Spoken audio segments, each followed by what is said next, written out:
Hey, welcome, welcome, welcome. Folks, we are so excited. We are so excited. Miss Alicia Ford, she has published her book, Echoes from the Grave. Um, um, I'm not going to say a whole lot about her. She's going to have the opportunity to kind of tell who she is, all the different things that kind of led up to the writing and things of that nature. We have award winning author, playwright, Dorcas Curry, who's here, who'll be facilitating the interview. And so I'm going to step aside. Folks, if you have any questions, we ask for you to kind of save them to the end. If you and just write them in the chat box, I will be monitoring the chat, and those questions will be addressed toward the end of the session. This is going to be a great day, and we're so proud and thankful that all of you are here. So, with no further ado, let's go ahead and get this party started right. So, here we go. Welcome, welcome, welcome.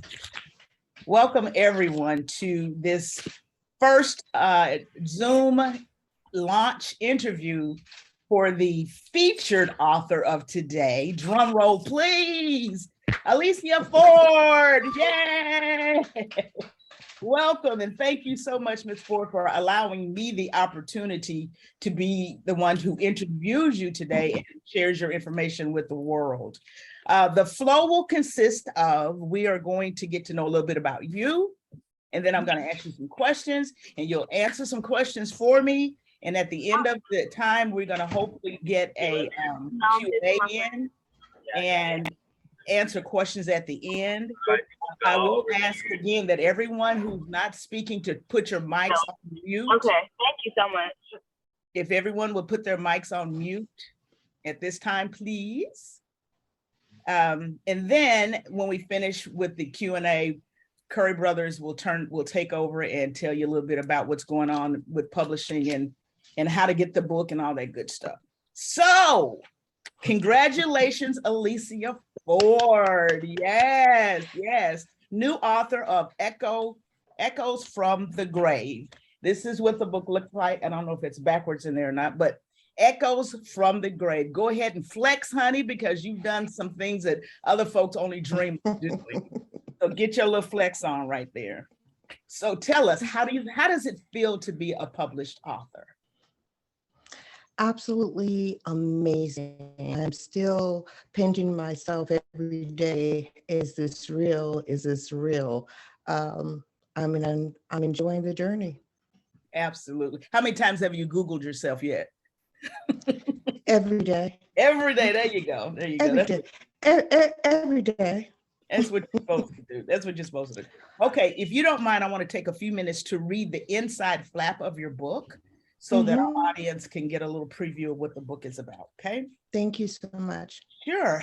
Echoes from the Grave is a love story complete with all the trappings of sex, violence, and discrimination, learning to deal with frustrations and family. Rarely will you find a book that deliberately takes the reader on a roller coaster highs and the deepest valley lows. Alicia Ford vividly describes the environment of her earliest beginnings and invites you into the conversation. This book is for the ages and will help you appreciate the importance of family. It has been said, life is full of surprises, sometimes good, sometimes not so good. Alicia Ford makes you stand at attention with her book, and as she pours out her soul in taking you back to the 1920s and walking you to the front door of today. She provides a family history that is amplified with family secrets never shared until now. Echoes from the Grave discreetly gives you a glimpse into the Echo family, the archives, and hoping that you'll appreciate and take relevance in every page. Wow. All the trappings of sex, violence, and discrimination, honey, that right there is going to make anybody want to pick up the book. I know you got some other stuff in there, but that right there alone is going to make people interested. So before we get into the juicy of the book, tell us about Alicia Ford. Tell us something about who this author is. Okay. Well, I'm a wife, um, over 30 years. I'm a mother of 7 wonderful grown children. Yes, I'm the a grown part, grandmother of, yeah, grown children, and a grandmother of 6. Um, that's pretty much who I am. I've been a caretaker, a nourisher, a giver uh, of our community all of my life. And so I've worked in the field of education. I recently was the caretaker of Mrs. S until recently. Um, and so I work out in my garden. That's my meditation spot where I can hear from God, talk to God, and prune and be pruned. And I enjoy what's happening right now, this journey Yeah, with this book. So that's me in a nutshell. very good. And you guys, we didn't plan to wear the same colors today. It kind of happened that way. And the other thing is, I didn't know that you were a gardener. I am too. So I Mhm. understand about going out in the garden and finding your solace so you can get in the Yes. dirt and dig with the dirt and commune with earth and all that good stuff. So congratulations on Yes. that. Congratulations. When I first read the title of your Thank you. book, when I first read the Mhm. title of your book, Echoes from the Grave, I didn't read the letters. I heard echoes. And Mhm. I thought, okay, let me go back. And then when I started reading the book, I realized it's not the sound of an echo, but Echoes from the Grave is your family name. How did you come up with the title of the book? I think that I've always carried the title of the book with me in my journey. When my children were young, elementary school, I would tell them I was going to write a book and this was going to be the name of the book. When I met my husband and he was courting me 30 something years ago, I would tell him I was going to write a book and this was going to be the name of it. It's Mhm. something that resonated inside of me, but it needed to mature outside of being the Echols family name, which there is an Echols cemetery in Case, Texas, that actually exists. Okay. Um, and also, uh, if you don't mind, if you just put your right hand over your heart just for a second, can you feel that? It's in an echo chamber, it's your heartbeat, but it's the one thing we all have in common today. And I so appreciate the heartbeat of today and am grateful for it, and that we have that in common. Absolutely. So, echoes just resonated with me. I appreciate the question. So what motivated you to write the book then? Empty nest syndrome, being a mother of 7 children. Our youngest had went off to college, and there was something inside of me trying to get me to remember that I said I was going to write this book, and it began to swell up inside me until the point where I couldn't hold it or contain it anymore, and it began to ooze out on paper. It's Yes. been there, but it just wasn't ready. And Okay. so the motivation was empty nest syndrome. So you got everybody out of the way so you can do. Hmm. I understand. I Yes. understand that. So with this book came a lot of research. From reading it, you Hmm. went back to 1920s, as you said in your beginning. But how much time did you spend researching before you started writing? A year. It took me a year to do the research, mainly because of a lot of the shock factors of stories being untold, a lot of the discovery that was there. So it took me a year to do the research, and I kind of started with that period because it related to this period. We say recession, and we say in 1929 it was a depression. I think we might be close to looking out our own windows and calling it a depression here pretty Absolutely. soon, because we have, Absolutely. the homelessness we call it, but it's back then they called it shanty towns, but it's very similar. Okay. So it took you about a year to get all your information together and then start Yes. writing. Okay. In Mhm. your book, in the summary of your book, you said this book is amplified with family secrets never shared until now. And you Mhm. also state in your book that you changed the names to protect people in the book, which I can understand why. But Mhm. given that you're telling the nitty-gritty of family secrets, how did your family, or how does your family feel about you telling these untold secrets?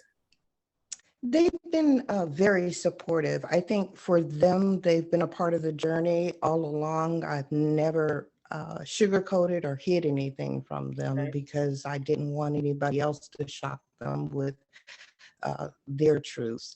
And Absolutely. so it gave me an opportunity to actually write and tell them as I was writing. One son told me it should have been the sequel to Color Purple because that's how he received it. Mm, I had mm. one daughter told me that she would sue me if I used her real name. And right, Right, I can understand but why. you yes, yes, yes. So that's what prompted the name changes. Okay. And the secrets that came along were not necessarily things that I had not shared with my family, but the details of things that I had not shared with my family. Not only details that I had not shared with them, a discovery for my own self of whom um, my parents actually were Mm, was, you know, absolutely an eye opener. okay. Okay. For someone who may be wanting to write a similar book, Hmm. what do you think was the most difficult part of writing about your family members? Truth. Okay. I think that I say that to say we tend to carry on what we call traditions in our families. If mom, cut a corner of the meat off before she put it in the pan, then the daughter did it, and so on and so forth. And nobody ever asked why the person did that. We just do it. And for me, I think that I wanted my children moving forward to have absolutely truth and not so much of the tradition of this is how we've done it and this is how we're going to do it and we're not going to change. Right. I needed truth, and it was important for me to offer them truth, and I was willing to um, humbly put myself out there to get to that truth. You can't know where you're going if you don't know where you come from. Absolutely. And I Yeah, applaud so you for that that. was my yes.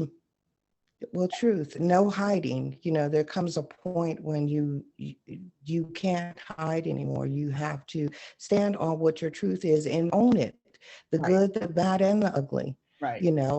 I'm grateful that I've had more good than bad, but you have to own it. Right. Right. Right. And I applaud you for Yes. that, because so many times our families, and I want to say particularly African American families, you just don't talk about it. If it happened, Mm-hmm. don't say anything about it. That's just hush. Don't tell nobody nothing. If you tell anybody, tell God. And that's about it. Mm-hmm. So Mm-hmm. I appreciate you saying the truth is what helped you move to get this written. Um, Absolutely. so what advice would you give anyone about the ethics of writing about family members?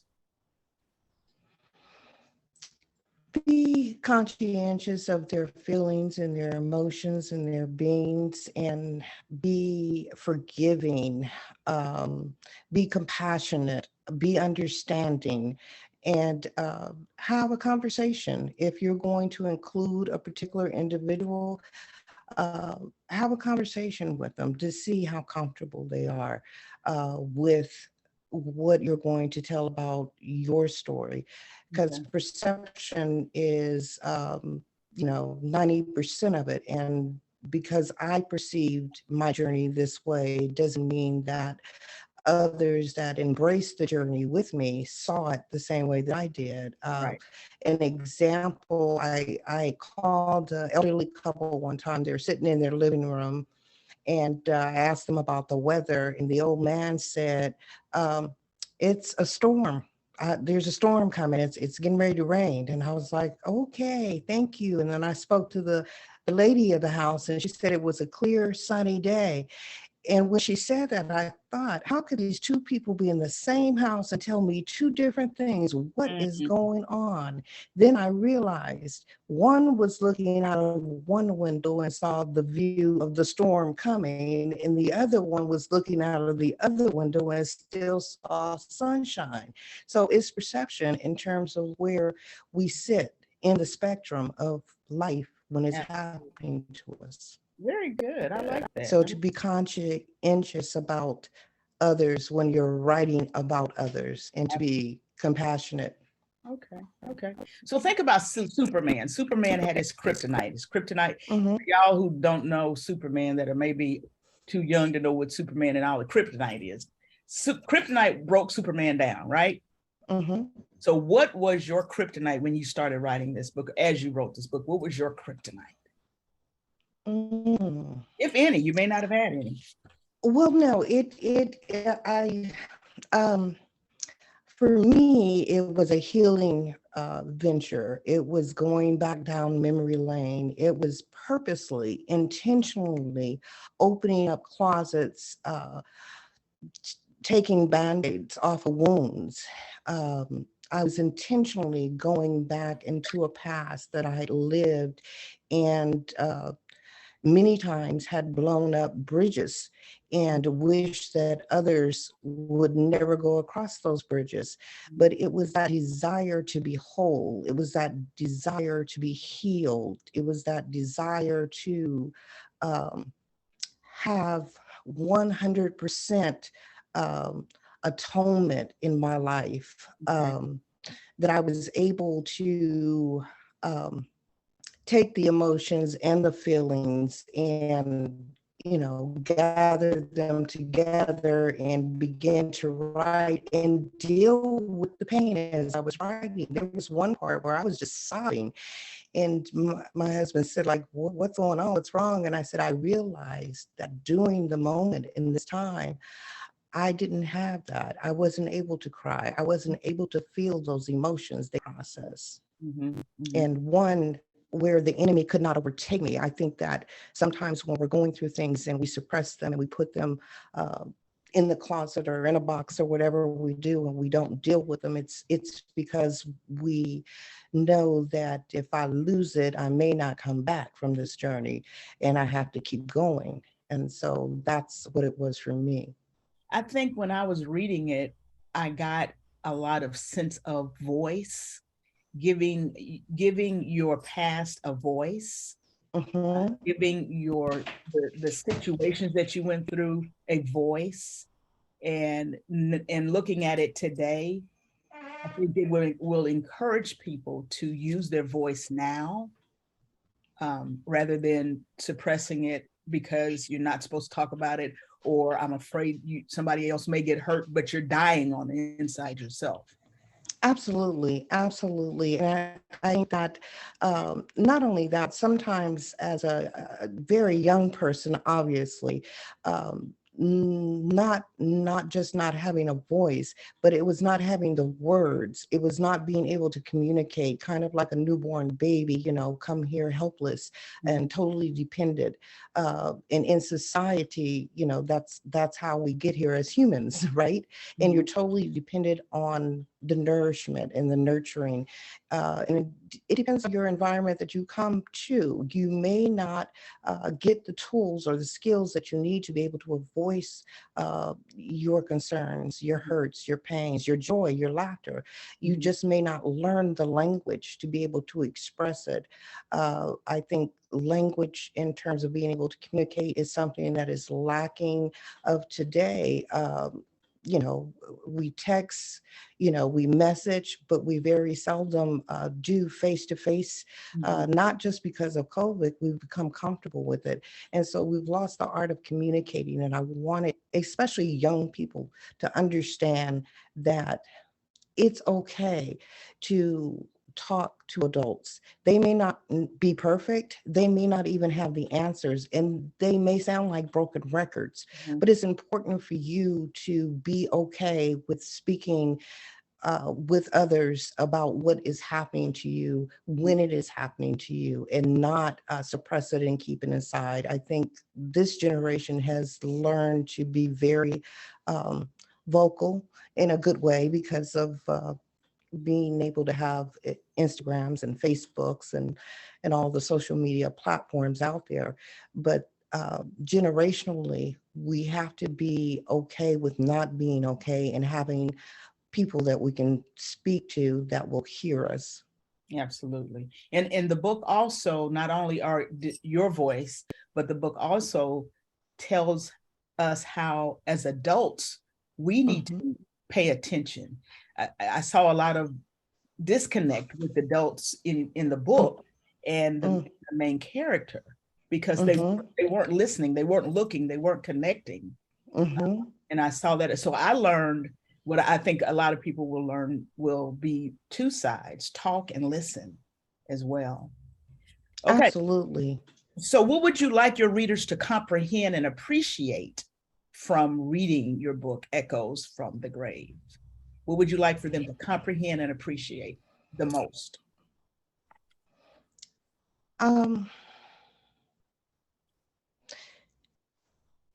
That we all have a heart, that we all have that in common, and love and mercy and grace and compassion is what we have to be willing to give more of.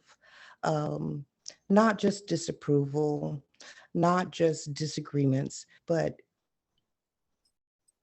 being able to say that no matter what life throws at me, no matter what's going on, I know that I have a destiny. I know that I have a purpose. I know that God doesn't make mistakes. I'm not a mistake. To walk away with forgiveness, very important to be able not only to forgive yourself, but to be able to forgive others, and to be able to heal, joy, encouragement, hope. When you feel like giving up and I can't go on, to just reach down inside yourself and find whatever little piece you've hidden away and bring it out and be okay and flourish and grow. Absolutely. Yes, That's good. that's what I would hope, that there's a sistership, that there's a brothership, that as humans, as humanity, there's a part where I say that we seem to be hell bent on destroying one another, because we do focus on the one race, you know, and as humans, we have to realize, because we have this common heartbeat inside of us, we're all human, and opinions will agree and disagree all day long. But remember humanity, cultivate humanity. That's for me what it's all about. That's really, really good. I wish you could get on CNN and say all of that, because they need to hear it. It's really, really good. Hey, we'll send a recording. There we go. There we go. There we go. Okay, so correct me if I'm wrong, but this is your first published book? Yes, absolutely. Okay. Is there another book stirring in your soul somewhere that we need to be watching for? Oh yes, absolutely. You know, is it going to be a chapter? Is it the next volume? Absolutely. Yes, I'm going to continue. I'm going to continue to discuss things with Mrs. Echols and introduce new characters. Okay, very good, very good. All right, I want you to pretend with me now. Let's pretend we're riding you're riding in an elevator. You're on the first floor, and there's a millionaire on the elevator with you, and this millionaire is riding on going on the first floor with you. You guys are both going to the 10th floor. The millionaire's name is Dorcas, we're gonna pretend big. It's me, okay? So That's right. That's right. I'm That's your right. So we're Okay. riding on the elevator. You have a captive audience. How are you going to convince this millionaire to invest in Echoes from the Grave? I would simply say, Madam, if you have a moment, I'd like to entice you in an investment. We all stand on the shoulders of our ancestors, the millionaire and the poor man. And that's what an echo is, somebody who has said something before us. And I just fortunate enough to walk the walk now. And I hope that I can get you to join the walk with me, that you can find your echo, that you can catch your wave.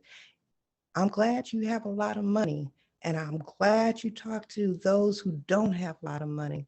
And I'm trying to find out how I can, I don't know, I'm lost now. I was trying too hard, girl. I was trying. I got to think about that $1 million in my head. And I was like, ooh, $1 million. You got nervous on the elevator. Ooh, that's a lot of money. Yeah, I'm but you know that I do that to a lot of people. Yeah, I got nervous on that. Yeah, I know. But you never know when that opportunity. That's right. You never know when that opportunity is gonna be, and we get messed up. We'll try to start saying too much or too little, and rather than look here, I need you to buy my book. But you were doing good. You were on your roll. You were on your roll there. I liked it. So one day we'll be on the elevator together and we'll both be millionaires in our yellow and black, and we'll be going where we're going. Okay. Hey, I'll practice between now and then. That's right. So when I think of literary success, I think about Maya Angelou, I think about Toni Morrison, James Baldwin, Michelle Obama. What does literary success look like to you? All those greats that you've mentioned, Nikki Giovanni, all of those folks. And it also looks like, he is the author and the finisher of our faith. And he's allowed me to step into that arena of being called an author. And it's an opportunity to use it as a platform. It gives me a voice. Mm-hmm. And I intend to use that voice to help people as much as I possibly can in getting the message out of unity, of humanity, that we're all helpers to one another. I need you as much as you need me. Okay. Yes. Okay. And what advice do you have for anyone listening or maybe listening about writing, about becoming an author? What best advice, what 2 things can you tell to a potential writer and author to help them to be successful, such as yourself? Start. Just start. Just pick up a pen, notebook, laptop, voice recorder, and just start your story, because no one can tell it better than you can. And we all have a story, and we all have a story worth telling. Mm-hmm. So just start, and then be patient with yourself. Don't rush yourself. If you have a storyline, stick with that. Just try to hone in your skill as much as possible, and trust other people. Let them read your drafts. Get some ideas from other people around you, so that you stay focused on the goal at hand, and make timelines, and contact Curry Brothers. They have an excellent editing department, and they have an excellent team that will continue to encourage you. That's what I would say. Very good. Very good. It's just start. That's good and stuff. Don't be afraid. And mm-hmm. Don't be afraid. So did you ever experience writer's block when you were writing? Yes, absolutely. And how did you get over it?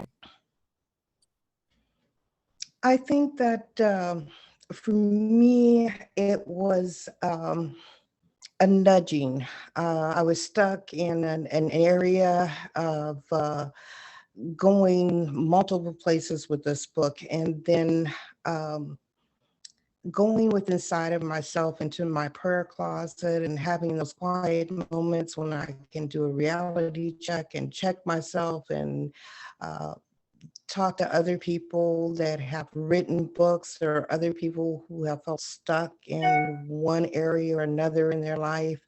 They encourage me to keep going. And so, and my husband, pushing, I mean, nudging. Did I say pushing? Yeah, I you did. mean, nudging. He gently would nudge. And sometimes he probably had to push too, because if you go through a writer's block, Oh, sometimes yeah. you need somebody to push you. So, Yes. yeah. So, was there ever a time that you said, "I'm quitting. I don't want to do this anymore. I'm putting it down. This is too much." This morning. This morning. What happened this morning? Who did something to you this morning?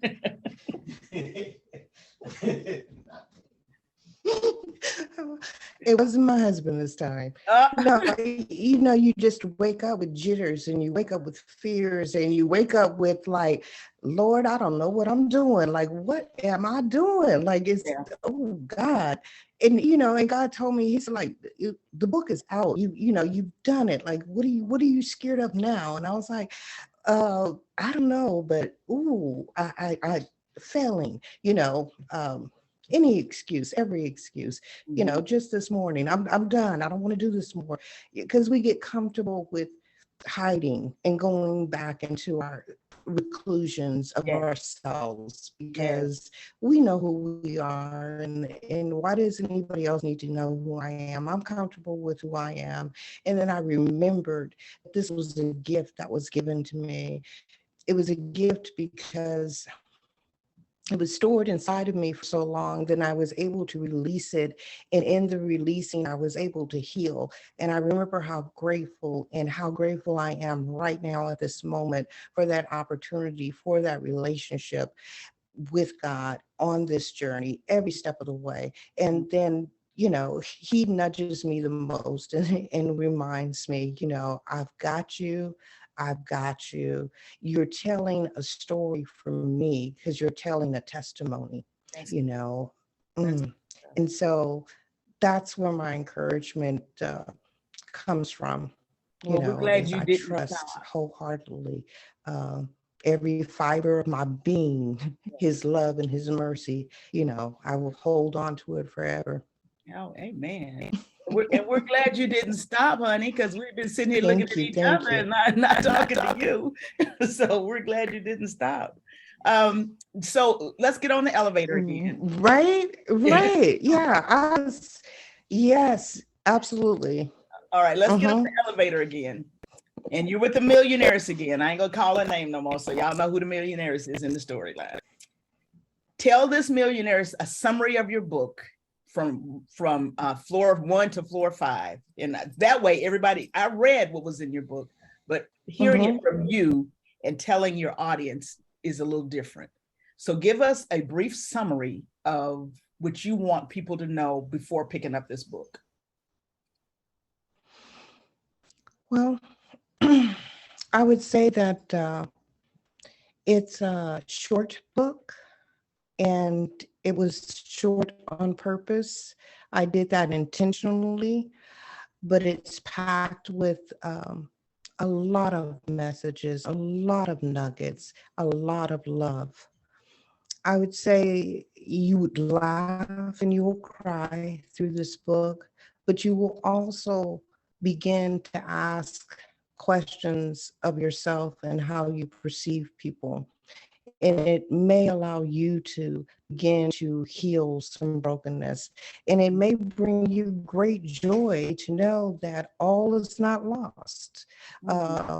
On generations of people, because as long as we're breathing, as long as we have a heartbeat, um, we can do an about face. You Mhm. can atone for things of your past, and you can look forward to a future.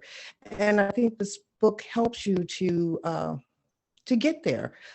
It shows you uh, a life of hard times, but yet it shows you a faith of a people who believed wholeheartedly in God, and it gives you hope and encouragement, not to give up, to keep going, no matter what the situation may look like, no matter what you're facing, to hold on to your peace and your joy down on the inside, that wonder work and stuff that's, lies on the inside of you. Tap into it, use it as often as you possibly can, and spread it, and be, you know, compassionate to one another.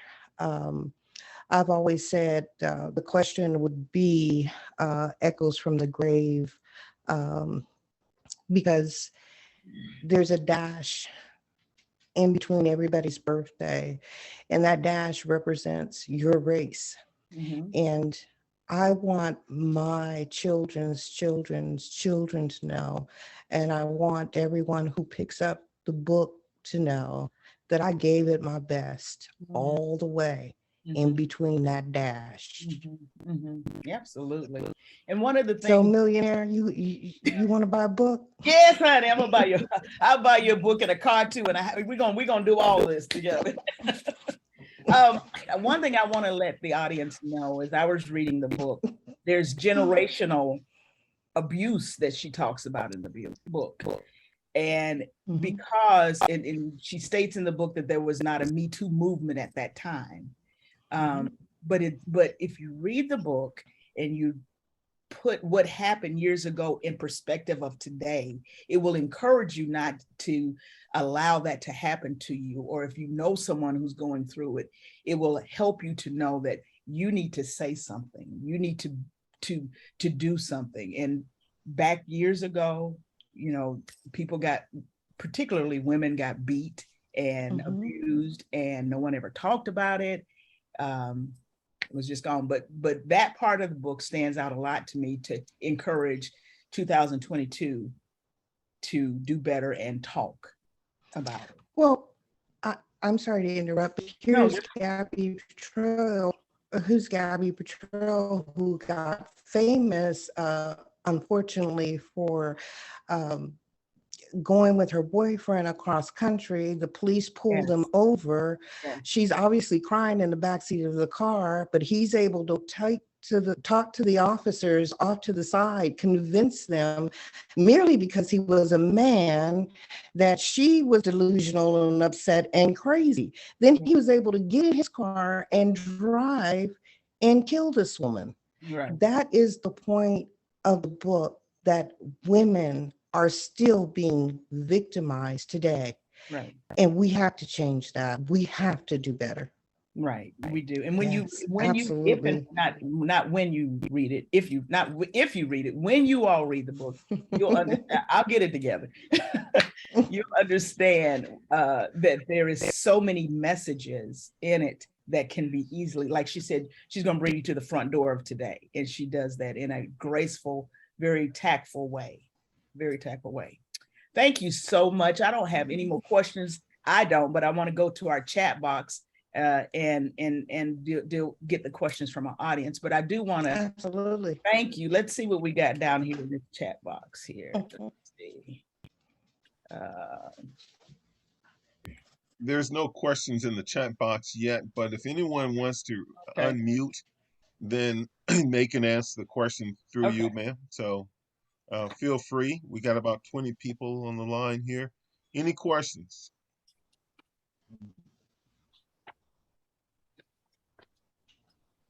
I And if guess not, we I did got such one. a good job. Miss Ford, I guess we did such a good job there. Everybody understands everything. What were we going to say, Dr. Curry? Yeah, I got a question. I mean, naturally, by being your publisher, I know your story inside and out. I must have read it, I don't know, well over 100 times. The one thing that continued to compel me is your strength to strive on. I mean, you never once throughout your entire life decide to throw in the towel and just, say quit. Even when you made good decisions and bad decisions, you talk about some of the bad decisions that you made along the way. Most people would have carried that type of stuff to the grave, and you chose not to. And so again, I really just not really a question. I just want to salute your strength of character to be able to stand fast and then to raise 7 amazing children after that. I mean, who gets to do that? I'm looking at one of the things that Daryl Moore, he Yeah, talks about film film rights. rights. I saw that. Perhaps that's something you need to think about because your story is so compelling. It's an American story, and you have a way, Absolutely. it's convincing enough to people like, wow, from a parent's perspective, I Mhm. would have been so mad at you if you were my kid. And, but I can't, you know, I, I, I can't beat the daylights out of you. But, I just want to hug and hold on to you and never let you go. So from a parent's perspective, I mean, this was like, ouch. I mean, Yeah, it yeah. kind of stung in a big way. But then from a kid, a teenager, going through all these things, making the decisions that you're making, you have to kind of like, wow, not only what is she thinking, but how in the heck is she going to get through it? So I'm going to leave it there and just kind of allow you to kind of comment if you want, Okay. but I'm in awe. Thank you, Dr. Curry. Anyone else have any questions or comments they'd like to or encouragement they'd like to give our featured author, Miss Ford?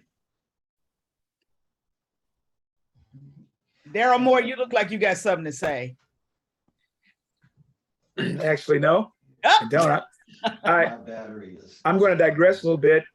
I haven't seen Gerald in about, I don't know, 20 years, maybe. I don't know. okay. It's good to see you, brother. And listen, I'm very impressed with the exchange, the dialogue. I haven't read the book, but it sounds like a very interesting one. I think my understanding about whenever there is family pain, it is kind of good to be able to express some of that pain through literature. Right. Um, and I just hope all the best for Miss Ford and her success on her book. And I'm just glad to be here. Thank you. And Dorcas, you did a great job too. Well, thank you very much. I appreciate that. I want to be somebody when I grow up, so I'm trying. You're a natural. That's all I have to say. Thank you. Thank you for inviting me. Yes, sir. Yes, sir. Ms. Ford, thank you for allowing me this opportunity once again. It is a joy. I have enjoyed reading your book, and I encourage everyone on here to get a copy. Curry Brothers is going to tell us how we can get a copy of the book. I wish you the best in the future, and don't forget what we're going to do when we become millionaires, okay? I love it. Thank you, Curry Brothers, for allowing me the opportunity to do the interview as well. Yes, I ma'am. saw a hand come up on AMES. Hand was up. Do they have a question, a comment? Okay, I had my hand raised, Sarita Jefferson. Okay. I've known Alicia. Hi, Lady J. Hi. I'm sorry, I didn't see your hand. I'm sorry about that. Okay, I've known Alicia for probably 30 years or more. We work together, and I am just so proud of you, Alicia. I admire your courage. I mean, I retired 17 years ago, and I was going to write a book, and I haven't written it yet. So I admire your courage. I'm looking forward to reading the book and sharing it with people in Fairfield. And thank you, Bobby, for being there to keep poking, encouraging, keeping her going. So I look forward to talking to you later, Alicia. Love you. Thank you. Love you too, Mrs. J. Thank you so much. I appreciate that. Thank you. Can I say one other thing before Curry Brothers takes it over? I want to give accolades to Robert Ford, her husband, for being that person behind her, beside her, in front of her, to encourage her. It takes a lot. It takes a lot just to be a husband, and when your wife is trying to do something and not get in her way and not make her feel like, oh, will you just leave? So I'm so glad that you were there and that you helped her through this. Yes. You know, applause to you for Thank being you. that kind of husband. Okay. And I could only stand behind this strong woman right here, because 35 years ago, she said she was going to do this, and I had to see her through. Very good. Thank you for Very proud of her. Yes, sir. All right, Brother Currys, we'll let y'all have it. I saw David saying, David, do you have a comment? Forgive me, I struggle with getting this mute button unmuted. No, I just wanted to say great job. You know, I do want to apologize. You know, I end up coming in a little bit later than I had anticipated, but just hearing your message briefly, you know, I'm inspired. And you said some things that really did wake some things in me, like in my mind, hearing echoes from the grave makes me think like I don't want to die without saying everything that, you know, I was placed here to say. Like you said, we all have a destiny, and I want to make sure I say everything there is that God wants me to say before my time here is done. And secondly, I want to make sure those things that I do say, you know, are representation of God, you know, and that I am an ambassador of God and saying things that are prolific and life-giving. So thank you for sharing that. Great job on getting that book finished. Thank you. Thank you. Absolutely. Thank you. That's what it's all about, you know, for us to be uplifting and encouragers to one another.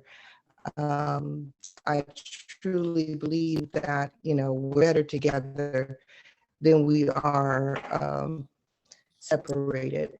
I truly believe that. I believe that, you know, God gives us the family. He puts the people in our lives that's supposed to be in our lives. He makes no mistakes. And there was a line in Wakanda when he went to go see his father after he had died, and he told him he was wrong for leaving a son.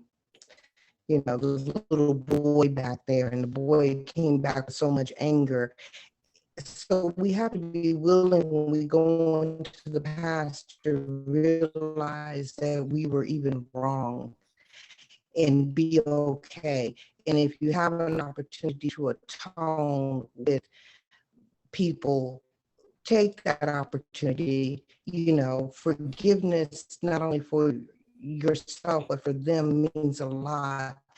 We hold on to stuff like we have storages of stuff that we just hold on to. And life would be so much sweeter and easier if we just really emptied out our storage and allowed God to fill us in and walk with us and have a relationship with us. And you know, you would be amazed of the joy and the peace that you will receive in spite of, because this generation is dealing with way more than what I had to deal with. Things are so instant and so easy in access to get to your children and your young people. And we don't want to talk about it as people. We don't want to talk about it in our, not only in our families, but even as a country. We don't want to have the conversation. And we have to have the conversations, ladies and gentlemen. We have to be able to agree to disagree and have the conversation with each other, so that we can heal and move on and stop repeating these cycles that have been set up for us to continue to repeat. If God can use me, he can use anybody. Amen. Amen. Very good. So, Curry Brothers, can you So with tell us how we can that, get the book? I appreciate everyone's time. I genuinely appreciate everyone's time. I appreciate Curry Brothers to the highest for taking a chance on me, for encouraging me. I talked myself into doing this book and writing this book, and they were right along with me, even with the corrections. Brother Robert Curry and Brother Gerald Curry, they are true like brothers to me, saying, little sister, you got this. Just keep going, don't give up. And just meeting, our host today, who, appreciate you all. Mhm. Okay. Okay, thank Hello? you so much. We're here. We can hear you. Yeah. We can hear you. Thank you so I much. do a poem. Are we waiting? No, we're good. We're Are good. we I on was mute? gonna ask Curry Brothers to tell us Oh. how we can purchase your You can hear book. me? Okay. All right. We're gonna ask Curry Brothers, how can we purchase your book? Mhm. Yeah, I don't mind providing that commentary, Dorcas. But Alicia, is there anything else you wanted to say? I just wanted to encourage, tell everyone, encourage you, and then tell you how much I appreciate you. If you have the opportunity to read the book, get in touch with me. The information is in the back of the book. Any of those platforms, I'd be interested in your thoughts. If you haven't received the book yet, it's an easy read and you'll survive it. It's not that bad. It's actually really, really good, if I must say so myself. But no, I'm grateful for the journey, the staff that helped me. That is what I wanted to say. The editors, to the designer of the book cover. It's amazing, amazing. You captured everything that I wanted the book cover to say. And the team, everybody, even to your wives, who support you as you help, publishers become publishers. And I'm elated and looking forward to moving forward, on fire, looking forward to moving forward. And I hope that the project itself, national and international, and we can make a mini series out of it. We got some plans for you, young lady. We got some plans for you. That's for sure. Before I get into ordering the book and all that, folks, I want to say thank you for being here, first of all. Writing a book is a significant personal journey. It's almost, to some degree, I think some authors would say it's an out-of-body experience if you haven't done it, because it takes you through a lot of highs and lows. But once you finally get it done, it's like, whew, it's a relief. And you're like, okay, now let me go ahead and make it do. But a book is only as good as, the folks that actually that have access to it and can actually read it. I like to kind of think that for $20, a book that retails for $20, if you sell 50,000 books, guess what? You've generated over $1 million. That $1 million that Dorcas was talking about. So our goal is to help you become a millionaire by selling 50,000 books or more. And it takes a community to do that. To order this particular book, the hardbound retails for $25. Drop in the bucket. The softbound, $15. So who can't afford $15 or $25? And so again, go to currybrotherspublishing.com. The books are there. We just received your ebook. We'll be posting that over the weekend. The ebook retails, I want to say it's $2.99 for that. All those proceeds go directly to you, the author. And so we're really excited about you starting your journey.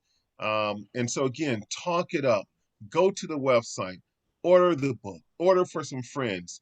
We have holidays coming up. There's nothing better than to actually put a book in someone's hand. I personally do a lot of reading. I read 3 books every week, every single week, 2 audio books and 1 hardcover book. Now that takes a lot of sacrifice dedication and discipline to do that. I'm not asking you to do that, but what I am asking you to do is to start improving on how many books you actually read. Give yourself a personal challenge. The average person in America only reads 2 to 3 books a year. Those wealthy individuals that Dorcas and Alicia talked about earlier typically will read 50 to 100 books. Okay, so that's 1 or 2 a month. And so when we acquire new knowledge, it allows you to move to a higher level. Leaders are readers. This is the bottom line. And so if you plan on being a leader in your community, in your home, in your church, then folks, you got to acquire new knowledge. And one of the best ways to acquire new knowledge is by reading. And I would encourage you to start with Alicia Ford's Echols from the Grave book, and then just keep it going. Talk it up. Talk to your friends. Talk to your community. We're going to do more launches like this with Miss Ford over the coming months. And we're so excited about all the folks that were here. I see that Dr. Kathy Nelson Powell just showed up.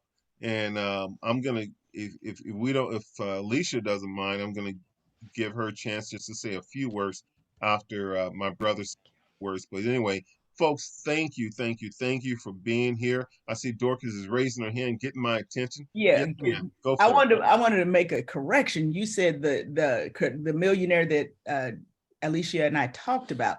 That's the millionaire that we're going to be. Okay. Correction there. Yeah, 50,000 books is my goal, is to help you sell a minimum of 50,000 books. And that goes for every single author that we have. So again, I'm encouraged. I'm excited. Dr. Powell, would you like to say a few words? Oh, I didn't know I was supposed to speak. No, ma'am, you're not. Only if you want to. Well, I just wanted to congratulate my sister. I'm so godly proud of her and this endeavor that she has sought out to do. I know it's it's been some rough times for her, but I'm just just glad and proud of her and proud of what she's doing. And I just look forward to what is to come, because I know that Sister Alicia has a lot of a lot of knowledge and a lot more books, that she, can write with the story that she has, been, with the things that she has been through in her life. So, just wanted to say congratulations to her. And I am just really proud to be a part of her journey. Thank you. Thank you, Sister Kathy, for being that sister who never leaves anybody behind. I appreciate you so much. Thank you. Thank you for writing the forward for me. I'm grateful to you. Thank you, sis. You're welcome. Fantastic. Mr. Thank Robert. you so much. Alicia, I just want to say thank you again. I know we have talked many times, but for everyone that's on the call here, she is that personable kind of person, Alicia is, that on page 114 is the information that she's talking about, that you can reach out to her and talk to her about her book, talk to her about some other issues, talk to her about your life, whatever you choose to do. But we are here at Curry Brothers Publishing that we try our best to help everyone tell their story and get your story out there. So we do that by one book, 1 foot at a time. And we really hope that all of you will keep abreast to what we're trying to do with the author's training, what we're trying to do with encouraging others to write. If you have friends or yourself, give us a call. We can have a scoping meeting with you and help you through the process of writing your book or getting your story out there. So again, I want to thank everyone on this live feed. And I want to thank again Alicia and her husband, Robert, for coming into Curry Brothers' life and being a part of our family. Yay, thank you. And you can also reach me simply at echosalicia4.com. If that makes it easy for anybody, echosalicia4.com, one word. Well, All righty. Well, folks, thank you. I'm sorry. Go ahead, ma'am. Huts of a shame. Yeah, out of a hut of the history shame, I rise into a daybreak that's wondrously clear. I rise, bringing the gifts that my ancestors gave. I am the dream and the hope of the slave. Whether you came out with Moses, whether you came out with Harriet Tubman, you can come out today and be free because it's available to you. Thank you. Get Echoes from the Grave. You will enjoy it. Be blessed. Fantastic. With that, Yes. folks, have a great day, Thank a you. great weekend, and we look forward to seeing you on the next one. And again, Dorcas, a great job. All right. Miss Ford. Miss Ford. You're our Yes, champion. thank you, my sister. Thank you. Yes, ma'am. Thank you. And Robert, thank you so much. Love you guys. Thank you for the love. I appreciate We'll be talking soon. Thank you, audience, for coming in. We appreciate each one of you all.